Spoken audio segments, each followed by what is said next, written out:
But how will all of this overnight action impact our own markets? Our research team joins in with how the trade setup looks like, the stocks that are likely to be in the news, and of course the setup on the F&O side of things as well. First up, Vinny joins in to get all the market cues we need to watch out for. Vinny, good morning. A slightly negative start is what's in the offing, but what are the cues you are watching out for?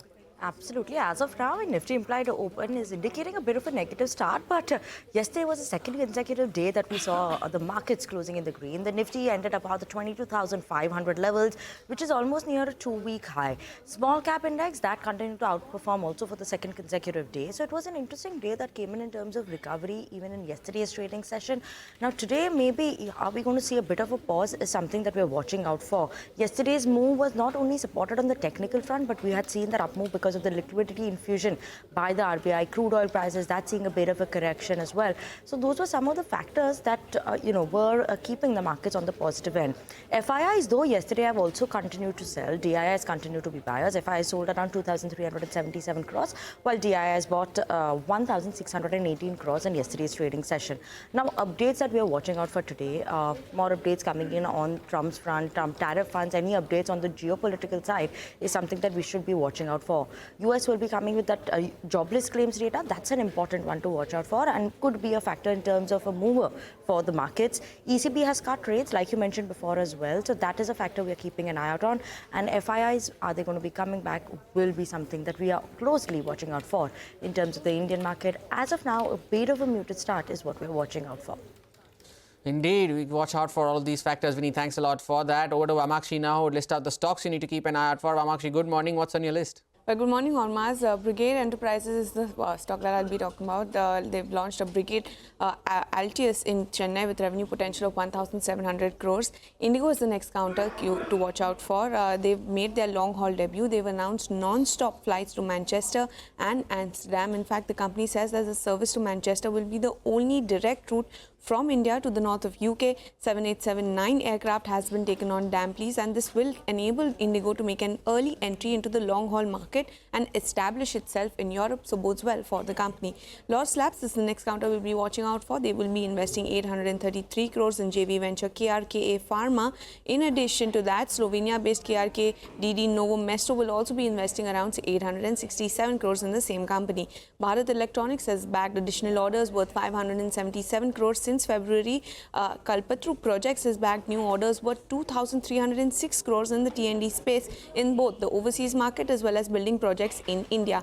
RVNL has received letter of acceptance from Southwestern Railway worth almost 156 crores.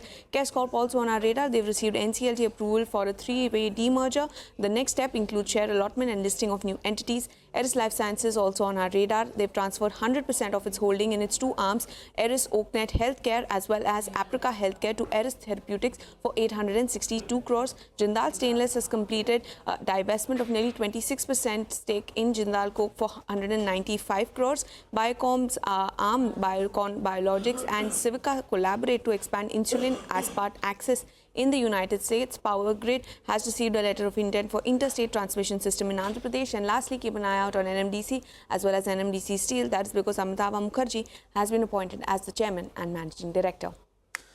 Vamakshi, thanks a lot for that elaborate list of stocks you need to keep an eye out for. And lastly, Mangalam joins in with cues from the F&O space. Mangalam, good morning. What's the F&O data indicating after the weekly expiry? Well, good day of expiry yesterday. We saw a big up move and the market ended virtually at the high point of trade for the frontline indices. The Nifty Bank was a slight underperformer. But the important part, there are a couple of factors playing out. One, the FII selling in the cash market has reduced. So if you look at, the FII selling in the last 4 trading sessions, they have been lowering. Yesterday as well, the sell was close to around 2,377 crores itself. And one factor that could be playing out because of that is, the dollar index weakness that we are seeing has stabilized our rupee. And at the same time, we are seeing, the rupee slightly stronger. And that's positive from an FII selling perspective.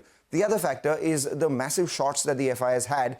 And as a result of which, every up move would lead to some short covering. Yesterday, that played out as well. Close to around 1,700 crores is what they sold in, what they bought in index futures. and they covered about 7,800 shorts as well. So as a result of which, at the start of the week, we had 15% long exposure from the FIIs. Now that stands at around 18% as well. The question after yesterday's expiry, what happens to next expiry? The 22,500 straddle, which is extremely active, 22,500 call and 22,500 put. Remember, because these are options that expire next week, the premiums are high, and a 300 rupee premium on this straddle implies that the bulls are playing for a range of 22,200 on the Nifty at the lower level and 22,800 on the upper level itself. And after the up move that we've seen over the last couple of trading sessions, one can squint and look at the 20-day moving average for both the Nifty as well as the Nifty Bank. Are they within reach or not is something that the bulls will keep an eye out on. Fresh longs added on Reliance. The stock did well, and if that continues to do well, that will continue to support the market. Oh, the bulls will be cheering if they get to that 20 DMA mark of 22,800. Mangalam, thanks a lot for that.